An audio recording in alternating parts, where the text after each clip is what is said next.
Welcome to the home of all things ballroom dance. My name is Sunny. Let's dive in.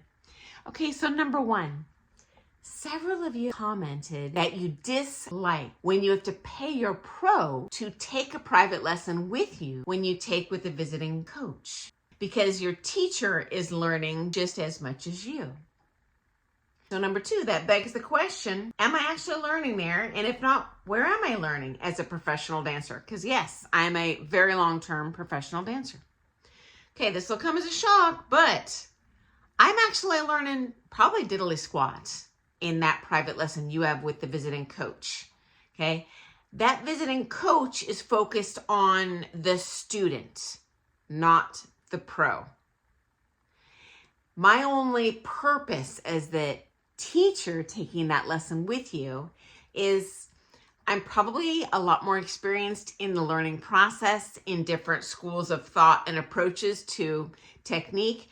I listen to what that visiting coach's focus is for you, and then I follow through with you later, whether that be just essentially practicing with you what they taught you, probably reminding you of what they taught you. And even more important, if there was anything that you misunderstood, that's your teacher's job to interpret that for you so you get the most bang for your buck from that visiting coach. Okay. Number three, unless you're a pro competing currently, there's very little benefit to you to taking lessons, honestly, at all. As a matter of fact, if I had one complaint about people that are just starting out teaching, it would be that they're just like, yeah, I'm done. I'm God's gift. But anyway, why is this? Well, when you take lessons, it's usually to learn right and wrong when you're doing syllabus, which the vast majority of our students are, or it's to look better on the comp floor, on the performance floor. Well, first of all, if I'm performing or competing, I personally don't want to outshine my student. I'm going to make them look their best, okay? It's no longer my job as a teacher for me to look good. It helps, but that's not my job. My job is to make you, the student, look good. And that's a whole different ball game, okay? So number four, if you're a social pro, which most are, meaning they're really not capable of teaching competitors, certainly to a higher level, that's fine. They're probably fully booked. You know why? Because the vast majority of ballroom dancers, statistically, are social dancers. They're not competitors. They don't need any higher level information. So at that point, your pro is dropping coin for really not a benefit to you as a pro or your student as a student. So not that they would never take a private lesson, but there's just in that, I'll say, life phase of your ballroom dance career, there's not as much of a benefit, okay? Number five, pros who currently compete, yes, they do need those lessons to look better. They're still competing and they're being judged on their dancing, not their students' dancing when they're dancing pro. Secondly, honestly, guys, even more important, you got to take a boatload of lessons in open pro that are political. Sorry, have to admit it, it's true.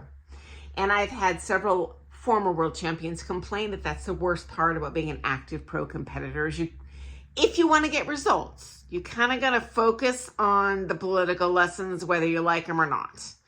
And there were sometimes I would take coaching with people that I was referred to by my own coaches. And they're like, hey, don't worry, you're going to learn nothing. Just show up, smile on your face. This person judges a lot of comps. And I got to tell you, as a personal decision, guys, I never took those political lessons. I would try one. I'll try anything once. But when I took those lessons, that to me, I just felt like, okay, well, I can show up here, drop $200 and buy my marks, or I could spend that money on someone that I really enjoy taking the lesson from, that I leave and I'm a better dancer, that they explain things in a way that I really understand and that feel good to me. I'm on board. But you know what, guys? I paid the price, and there is a consequence whether you choose the political lesson path or that liking the lessons path. Most pros do both simultaneously, but again, that takes a boatload of money. I don't think I know anyone currently competing who has a penny of savings. Anyway, yeah, so at that point, you are taking a ton of privates, and they are from basically the people that are currently on all those judging panels. Okay. Okay. Final thought. Rarely do pros choreograph their own pro choreography. So sure, we'll pull choreography out of our keisters all day long for our students. But when it comes to us looking our best, just like you, we can't always see the forest through the trees. And so an outside eye can watch us and give us choreo that artistically is going to look best on us. If you're a pro, I strongly advise you not to pick your own choreography. It never goes well. Same thing with amateur couples. I've had some come to me, well, I saw so-and-so do this and I'm going to do that pattern. And it looks like dog do on them. Like we really have customized choreography. And in those lessons, those are never the political ones. Those are the people that we really soak in that information from. We kind of jive with the way they teach and we see good results. So yeah, that's where pros are taking their lessons. Okay, I look forward to seeing you first thing tomorrow morning for some more things ballroom dance, guys. And hey, keep those questions coming. It's a lot easier for me to share a story you might be interested in, or ask a question rather than me just pulling stuff out of my keister and praying that you might be interested in hearing that. Okay, see you tomorrow. Toodles.